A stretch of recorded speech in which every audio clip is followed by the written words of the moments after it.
Well, it's National Pet Dental Health Month. That's right, and Dr. Joel Conn from Pismo Beach Veterinary Clinic joins us this morning, and you brought a friend. Who is this? This is Bella. Bella. She is my dog, so she's kind of maybe an unfair example today, but this is not really how she planned to spend her morning. But so we were going to do a little bit of demonstration of things that you can do at home to help your pets with dental disease. We talked last time about things your veterinarian can help you with. But the good news is there's lots that you can do yourself. And so I usually kind of start this list from the things that help the least to the things that help the most. You know, and as virtue of that is probably the things that take the least amount of time to the things that take the most amount of time. So I've got a couple of products here on the table in front of me. One of them is a dental diet. So this is TD. This is made by Science Diet.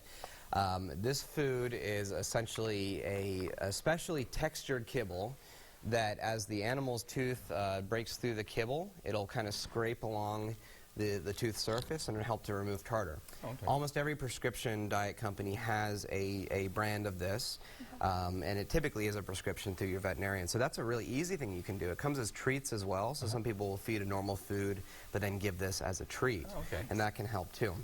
And that's going to be along the same lines too as dental treats and dental chew toys and things like that. There are lots of things available over the counter that are designed to mechanically sort of brush the tooth as the pet chews it. We do recommend in general staying away from hard bones and things like that because those can actually break the teeth. You know, and actually most of the dental diets are not actually that hard. They're actually sort of a semi-firm consistency that's designed to sort of let the tooth pass through it and scrape along its surface and then break apart. So the next thing, if you're not quite up for brushing, and we're going to demonstrate that in a few minutes, is you can actually do a dental rinse, and I'll show you how to do that. This is a chlorhexidine-based dental rinse product. Again, this is a veterinary exclusive product, and the cool thing about this is you just squirt it on the mouth. It's flavored, so dogs usually tolerate it well. Cats do as well. And it'll start to enzymatically break down some of the tartar on the mouth, and it's antibacterial as well. So it can help to freshen breath. And that's a pretty easy thing to do after a meal, at the end of the day, before bed, that kind of thing. So is that something that you do every day? Ideally, yeah, ideally. So these are all things that you can ideally do every day. And the more often you do it, the better results you're going to get. Ideally, brushing is best. And that's always the hardest thing to do, but it really, if you think about it, only takes about 30 seconds a day. And the way we do that is to work up to it slowly. So I'm going to stand up here, if I can. Bella's being a good girl. She's a little nervous. Let's pull her out of the pocket. So with brushing, it's key to start slowly. Work up to it slowly and make it an enjoyable experience, not a stressful experience for you or your pet. And you can even do this with cats. And I have a friend whose cat will jump up on the counter as she's brushing her own teeth to get her teeth brushed. So if you do it right, you can really make it a bonding experience.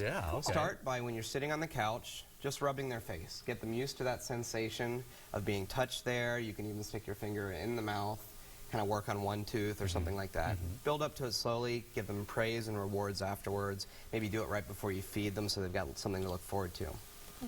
The toothpaste we use, it's very important you do not use human toothpaste. That's toxic. So we use a veterinary, typically, or an animal-approved toothpaste. Usually it's flavored. This is chicken flavored. And usually they really like it. She's a little bit nervous right now. You got to make sure that they like it. If they don't like it, you're destined for failure. So right off the bat, they have to like it. Take some on your finger, give it as a treat. If they're eating it well, work on one tooth, just like that.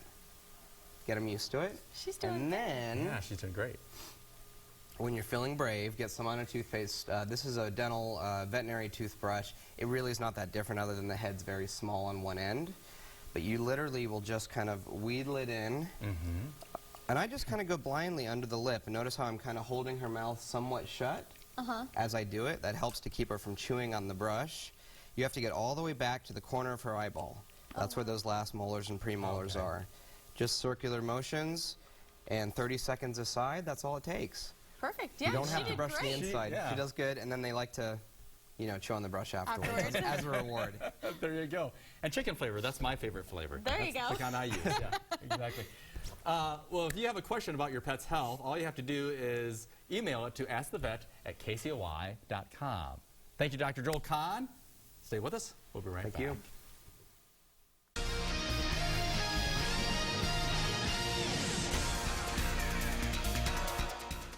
Pound Puppies brought to you by Pismo Beach Veterinary Clinic. Your best friend's best friend.